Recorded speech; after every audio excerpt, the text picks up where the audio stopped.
तो आखिरी औकात में आसूदगी, हाँ ये देखिए अच्छी बात है। कहा ना कि वालिद साहब जो है मेहनत करने लगे और दतरौल शरीफ में जो है दवाखाना जब खोले तो वालिद साहब के मेहनत व मशक्क़त से घर में खैर बरकत आ गया।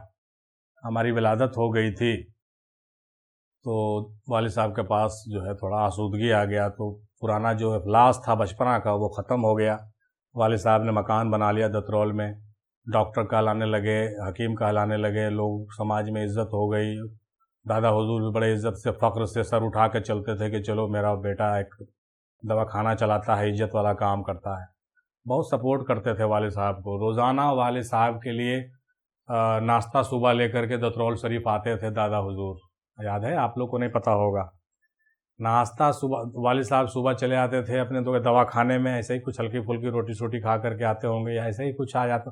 कभी कभार नाश्ता लेकर के बाद, बल्कि अक्सर व बेशतर नाश्ता लेके दतरौल आते थे और फिर यहाँ से दूध लेके जाते थे। मतलब ये सब हमने देखा अपनी आंखों से, जहाँ तक हमको याद हो सकता है। कुछ मिसिंग कर रहे हो बाय द वे, माजरत चाहते हैं, कुछ बात हम भूल भी सकते हैं, कुछ गलत भी हो सकता है, लेकिन तकरीबन ये सब चीज़ हम देखें। नाश्ता जो है लेकर के आते थे, दूध लेके वालिद साहब जाते थे और वालिद साहब की दुकान पर बैठते थे, काट के कुर्सी पर कहते थे कि ठीक है तुमको जहाँ जहाँ जाना है, जिस पेशेंट को देखना है जाके घूम के आओ, हम यहाँ पे बैठते हैं। और बैठ करके सबको कहते थे कि देखो डॉक्टर आ रहा है, तुम लोग अभी बैठो। मतलब मरीज को बिठा के दादा रखते थे वालिद साहब की। सोचो कितनी मोहब्बत के साथ पेश आते और कितना सपोर्ट करते थे। इस तरीके से दादा हुजूर, हम तो कहेंगे दादा हुजूर ने वालिद साहब की दुकान को जमा दिया। ये कहने में हमको कोई मजाका नहीं है और ये हम इनकार कहाँ कर रहे हैं कि वालिद साहब के अंदर सलाहियत थी, किस्मत थी, मेहनत थी, हम नहीं कह रहे हैं। लेकिन दादा हुजूर की दुआओं की बरकत से वालिद साहब का जो है परवान चढ़ा दतरौल में और हम लोगों की परवरिश हुई, शायद पता नहीं इसी बहाने, है कि नहीं। तो इस तरह से जो है फिर क्या होता था कि वालिद साहब दोपहर में फिर चले जाते थे गांव, फिर आराम करते थे, फिर खाना वाना खा के फिर शाम को आते थे अपने डिस्पेंसरी में। तो दादा हुजूर जो है उनके आने का इंतज़ार जो है ट्यूबवेल के पास बैठ करके लाठी लेके करते थे कि भाई उधर से आएगा डॉक्टर तो पता नहीं रास्ता में सांप ऊप ना मिल जाए। और कई बार मिला भी था, बिच्छा तो अक्सर मिलता था, क्योंकि उस वक्त का जो माहौल था गांव का बड़ा दूसरे किस्म का था। रास्ते में सांप बिच्छे आम बात थी, लाइट वाइट तो कहीं था नहीं, अंधेरा होता था।